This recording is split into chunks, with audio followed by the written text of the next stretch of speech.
बिस्मिल्लाहिर्रहमानिर्रहीम। अस्सलाम वालेकुम नाज़रीन, प्रोग्राम क्रॉसिंग लाइंस में खुशामदीद। मैं हूँ यासिर रशीद। नाज़रीन, अमेरिका और ईरान के दरमियान जंगबंदी की तारीख गुजर गई और दोनों फरीक ही मुज़ाकरात की मेज़ पर न आए, लेकिन जंगबंदी अब भी बरकरार है, जिसने सिफारती राहदारियों में बेयकीनी की फजा पैदा की और हर गुजरता लम्हा इस सवाल को मजीद गहरा कर रहा है कि क्या वाकई ये तनाज़ा किसी सियासी हल की तरफ बढ़ रहा है या हालिया जंगबंदी सिर्फ एक आर्जी वक्फा है। अमरीकी दारुल हुकूमत में कल का दिन गैर मामूली सरगर्मियों से भरपूर था।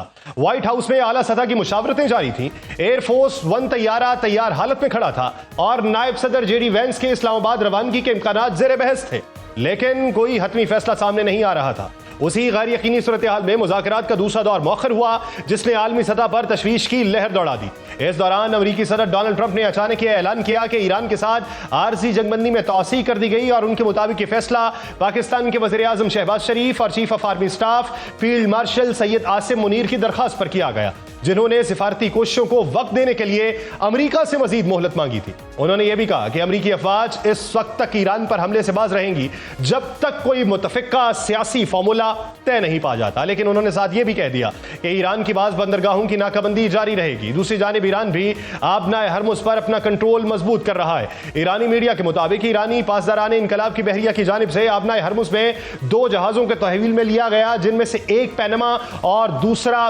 लाइबेरिया का है, जबकि पैनमा के एक और जहाज पर फायरिंग की गई, जिसे ईरानी साहिल से और 8 नॉटिकल माइल के फासले पर रोक लिया गया। इन हालात में जंगबंदी का ऐलान अगरचे वक्ती तौर पर कशीदगी में कमी का इशारा है, लेकिन आबनाए हरमुज अब भी दोनों फरीकों के दरमियान मैदान जंग का नक्शा पेश कर रही है। इस दौरान ये इत्तलात भी सामने आई कि अगली 36 से 72 घंटों में मुज़ाकरात का दूसरा राउंड इस्लामाबाद में हो सकता है। ट्रंप ने भी अखबार न्यूयॉर्क पोस्ट से बात करते हुए कहा कि मुज़ाकरात का दूसरा दौर जुमे को इस्लामाबाद में हो सकता है। उन्होंने एक बार फिर पाकिस्तान की सालसी की कोशिशों की तारीफ की, जिसके बायस आलमी सतह पर यह उम्मीद पैदा हुई कि जंग शायद अब रुक जाए, लेकिन इसके लिए जरूरी है कि दोनों फरीक मुज़ाकरात की मेज पे आए। पाकिस्तान इस पूरे मामले में एक अहम सिफारती किरदार के तौर पर सामने आया और दोनों फरीकों से मुसलसल राबिते में रहा और सालसी की कोशिशों को आगे बढ़ा रहा है। पाकिस्तानी के मुताबिक वो अमेरिका को इस बात पर कायल करने की कोशिश कर रहे हैं कि ईरान पे दबाव कम किया जाए ताकि एतमाद साजी मुमकिन हो सके। दूसरी तरफ ईरान को भी मुज़ाकरात की मेज पे लाने के लिए सिफारती राब्ते जारी हैं। अमेरिकी अखबार वॉशिंगटन पोस्ट की एक रिपोर्ट के मुताबिक पाकिस्तान ने ईरान और मुमकिन तौर पर पूरे खित्ते में कशीदगी कम करने के लिए एक फैसला कुन सालिस का किरदार अदा किया है। पाकिस्तान का यह किरदार इसलिए भी अहम है क्योंकि वह इजराइल को तस्लीम नहीं करता और माजी में ट्रंप इंतजामिया के साथ भी उसके ताल्लुकात खुशगवार नहीं रहे। इसके बावजूद इस्लामाबाद ने अपनी बेहतरीन सिफारती हिकमत अमली के जरिए खुद को एक काबिल कबूल राबिताकार के तौर पर बनवाया, जिसे अब आलमी ताकतों के दरमियान एतमाद की एक नई मिसाल के तौर पर देखा जा रहा है। इस दौरान वाशिंगटन में सदर ट्रंप बार बार यह मौक़िफ़ दोहराते रहे कि अमरीका उस वक्त एक मजबूत पोजीशन में रहेगा जब तक आबनाए हरमुज जैसे तजारती रास्ते पर उसका असर मौजूद रहेगा। उनके मुताबिक ईरान के पास मुज़ाकरात की मेज पे आने के सिवा कोई रास्ता नहीं बचा, लेकिन यह हकीकत नजरअंदाज नहीं की जा सकती कि ईरान ने अब तक ना अपने इत्तेहादी गिरोहों की हिमायत कम की, ना ही अपने जौहरी प्रोग्राम पे किसी समझौते का इशारा दिया जो अमरीकी पॉलिसी की बुनियादी रेड लाइन समझी जाती है। सदर ट्रंप का दावा है कि 4 दिन पहले उन्हें इत्तला दी गई थी कि ईरान आबनाए हरमुज को खोलने के लिए तैयार है ताकि वह समुद्री तजारत के जरिए रोजाना करोड़ों डॉलर की आमदनी हासिल कर सके।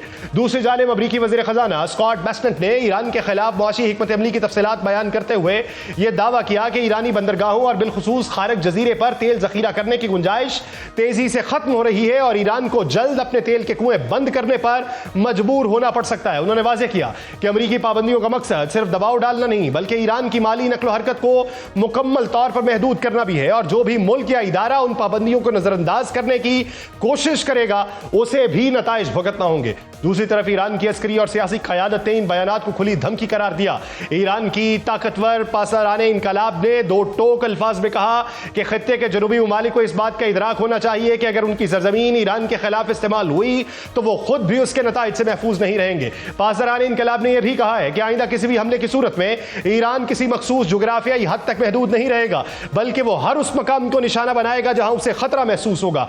यह बयान इस तासुर को मजीद मजबूत करता है कि खित्ता अब भी एक वसी तर तसादुम की तरफ बढ़ सकता है। ईरानी वजीर खारजा अब्बास इराक्ची ने भी सख्त लहजा इख्तियार करते हुए कहा कि किसी भी मुल्क की बंदरगाहों का मुहासरा करना जंग के मुतरादिफ है और यह बैनुल अक़वामी कवानीन की भी खुली खिलाफ वर्जी है। उन्होंने यह भी कहा कि तजारती जहाजों को रोकना और उनके अमले को हिरासत में लेना न सिर्फ गैर कानूनी है बल्कि यह बराह रास्त इश्तियाल अंगेजी है। अब्बास इराक्ची ने यह भी वाज़ेह किया कि ईरान पाबंदियों और दबाव का मुकाबला करने की मुकम्मल सलाहियत रखता है और वह अपने मफादात के तहफ़्फ़ुज़ के लिए किसी भी हद तक जा सकता है। लेकिन इस सख्त बयानी के बावजूद अक़वाम मुत्तहिदा में ईरान के सफ़ीर अमीर सईद एरवानी ने निस्बतन नरम अंदाज इख्तियार करते हुए इशारा दिया कि अगर अमरीका ईरान की बहरी नाकाबंदी खत्म करता है तो मुज़ाकरात का अगला दौर इस्लामाबाद में मुमकिन है। उनके मुताबिक ईरान का मौक़िफ़ वाज़ेह है कि असल रुकावट नाकाबंदी और दबाव की पॉलिसी है और अगर यह खत्म हो जाए तो ईरान सियासी हल के लिए तैयार है। उन्होंने यह भी कहा कि ईरान जंग और मुज़ाकरात दोनों के लिए तैयार है, फैसला अब दूसरे फरीक पर है। यही वजह है कि मौजूदा सूरत हाल का मवाजना 1953 में शिमाली कोरिया की जंगबंदी से भी किया जा रहा है जो दहाइयों बाद अब भी बरकरार है, जिसके बाद यह सवाल पैदा होता है कि क्या मौजूदा कशीदगी भी उसी तरह एक तवील जंगबंदी में तब्दील हो सकती है।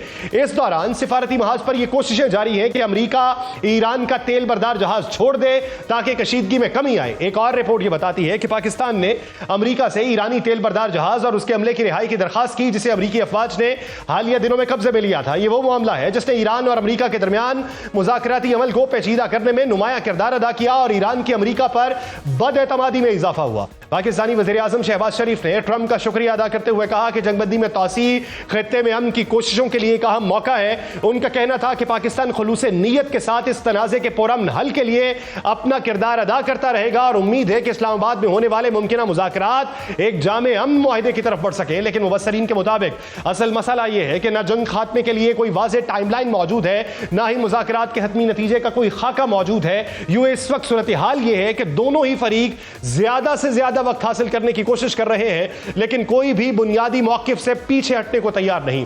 यही वजह है कि कुछ तज्जियाकार इस बहरान को अमरीका की हिकमत अमली की नाकामी के तौर पर देखते हैं। उनके मुताबिक अमरीका ने खुद को ऐसे तनाज़े में उलझाया जहां ना मुकम्मल जंग मुमकिन है ना ही देर पा अमन कायम होता दिखाई देता है। ईरान जुग्राफी और तवानाई के रास्तों को बतौर दबाव इस्तेमाल कर रहा है। अमरीका मुआशी और अस्करी दबाव के जरिए सूरत हाल को अपने हक में करने की कोशिश कर रहा है। इस पूरे मंजरनामे में एक हकीकत नुमाया है कि दोनों फरीक वक्ती तौर पर पसपाई इख्तियार करने पर मजबूर जरूर हुए हैं लेकिन किसी ने भी अपनी बुनियादी हिकमत अमली तब्दील नहीं की। यही वजह है कि जंगबंदी को मुस्तकिल अमन की जमानत करार नहीं दिया जा सकता। इस दौरान अमरीका ने ईरान पर पाबंदियों के एक नए मरहले का आगाज किया जिसे माहिरीन एक वसीतर दबाव की हिकमत अमली का तसलसल करार देते हैं। अमरीकी महकमा खजाना के मुताबिक उन पाबंदियों की जद में ईरान, तुर्किया और यूएई से ताल्लुक रखने वाले 14 अफराद, कंपनीज और तैयारे आए हैं। उन पर इल्जाम है कि वह हथियारों, ड्रोन टेक्नोलॉजी और उनके पुर्जाजात की खरीदो फरोख्त और नकलो हमल के नेटवर्क में शामिल थे। यूं अमरीका ईरान पर मुआशी दबाव में बतदरीज इजाफा कर रहा है। ट्रंप का जंग के आगाज से कबल यह ख्याल था कि वो वेनेजुएला का ऑपरेशन करके ईरान में रजीम तब्दील करेंगे लेकिन उनकी कोई कोशिश कामयाब नहीं हो सकी और ट्रंप इंतजामिया ईरान के हुकूमती ढांचे को कमजोर करने में भी कामयाब नहीं रहे।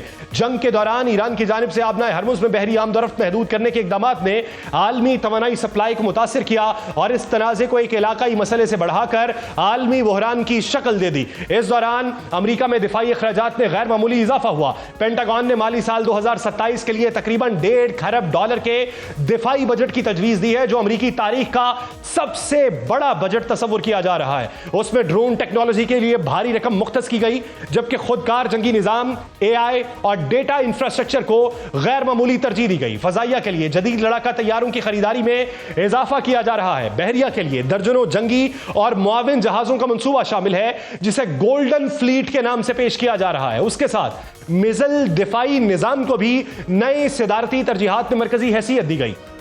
एक रिपोर्ट यह बताती है कि इस बड़े दिफाई मंसूबे की माली गुंजाइश के लिए सेहत, तालीम, समाजी शोबों में कटौतियों की तजवीज़ भी ज़र गौर है जिस पर कांग्रेस में सख्त बहस मुतवक्के है। मुबस्सरीन के मुताबिक यह दूसरी जंग अजीम के बाद दिफाई अखराजात में सबसे बड़ा सालाना इजाफा है। इसी दौरान खित्ते में दीगर महाजों पर अब भी कशीदगी है। लबनान में हिजबुल्लाह ने दावा किया कि उसने इजरायली फौजी कार्रवाइयों के जवाब में शिमाली इसराइल पर रॉकेट दागे। इजरायली फौज ने तस्दीक की कि उनकी पोजीशंस को निशाना बनाया गया जिसके बाद जवाबी कार्रवाई में वो लॉन्चर तबाह किए गए जहां से हमला हुआ और यूं अब लबनान और इजराइल जंगबंदी भी खतरे में है। इसलिए यह कहना गलत नहीं है कि दोनों फरीकों का जल्द से जल्द किसी मुआहिदे पर आना सिर्फ ईरान ही नहीं बल्कि अमरीका के लिए भी गैर मामूली अहमियत रखता है क्योंकि अगर अमरीका ईरान की नाकाबंदी जारी रखता है तो किसी तौर पर मुज़ाकरात का दरवाजा खुलने की उम्मीद नहीं। तो अब देखना यह है कि इसी मंजरनामे में किसके पास कौन से कार्ड्स मौजूद हैं।